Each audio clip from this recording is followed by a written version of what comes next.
দেখুন, এই root stock হতে পারে, একটা গাছের চারাও হতে পারে, গাছের চারাতেও করতে পারি, আবার কোনো গাছেও করতে পারি। তাহলে এবার ছায়াটা সংগ্রহ করবো, এরকম কি এটা সংগ্রহ করা এটা কি হবে? কেন বলেন তো? এটা ফুটে বের হয়ে গেছে, দেখেন দেখেন, এই যে মাথাটা ফুটে বের হয়ে গেছে, এই যে দেখা যাচ্ছে এখান থেকে, এই যে এটা আবার ফুটে বের হয়ে গেছে। তাহলে কি এটা কি হবে? এটা হবে না।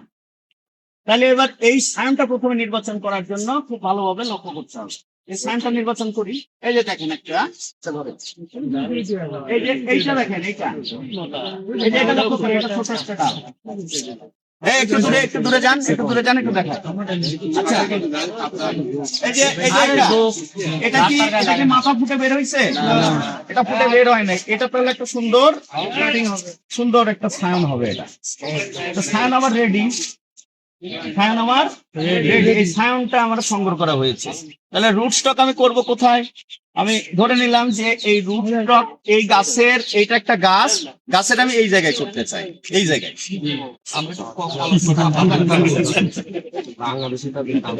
তাই না? আচ্ছা, এবার দেখেন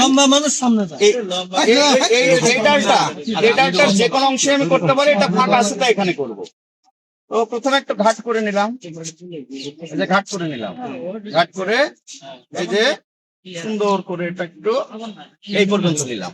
এটা এত যাবে না, এই যে এই পর্যন্ত কেটে নিলাম। ওকে, আচ্ছা, এবার এইটা ছায়াটাকে একটু সাইজ করে নিলাম। এই যে বিপরীত পারে করা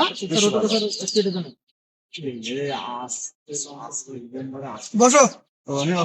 দেখছেন, এটা আরো একটু পাতলা করে এই যে সুন্দর হয়েছে।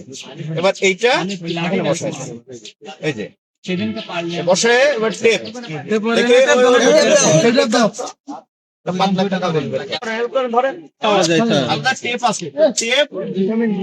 আমরা এটাকে টেপ হিসাবে ব্যবহার করতেছি, এর ভিতরে পড়েন না। আচ্ছা, তাহলে এখন এটাকে কি, এই যে এখন আমরা এটাকে এই যে করে কি করবো, পানির মতন একটা কি জন্য স্প্রে করে দেয়? কোথায়? কিছুই না, কোনো কিছু দরকার নেই। এই যে আমরা প্রয়োজনে এটা একটা গিরা এদিকে পিছনে দিয়ে, হ্যাঁ ওকে, এই যে ঠিক আছে, দেওয়া লাগবে না স্যার? এটার পানি টানি কিচ্ছু না, যদি সম্ভব হয়। এই যে এটা দিলাম, এইটা একটা, আচ্ছা এই পর্যন্ত গেল। প্রয়োজনে এটা আমি কেটে দিই, এটা তো আমার প্রয়োজন নাই, এটা তো অংশটা আমি কেটে দিই, তাহলে একটু ভালো হলো। ওকে, এই যে নিরাপদ। দেখেন এই ডালটা এখন ফ্রেশ। এখন এটাকে কি করব আমরা? এটা বড় জোর একটা, ওই যে ওখানে একটা পলিথিন দেখি। আচ্ছা, এই পলিথিনটাকে এটা নষ্ট করে লাভ নাই। তাহলে এটা কি কলম করলাম? এটা বড় জোর, এই যে আমরা একটু আলগা করে এটা, এই যে এরকম করে আলগা করে এটা করে আমরা একটু ফেলে দিয়ে রাখি কাগজ।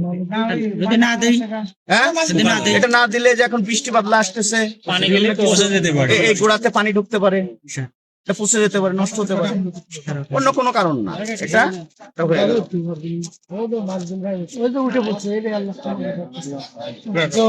কলম, এটা হলো সাইড গ্রাফটিং। এটা সাইড গ্রাফটিং, এটা কি পাশে করলাম না, তার জন্য নাম হলো সাইড গ্রাফটিং। ওকে, থাক এরকম হবে।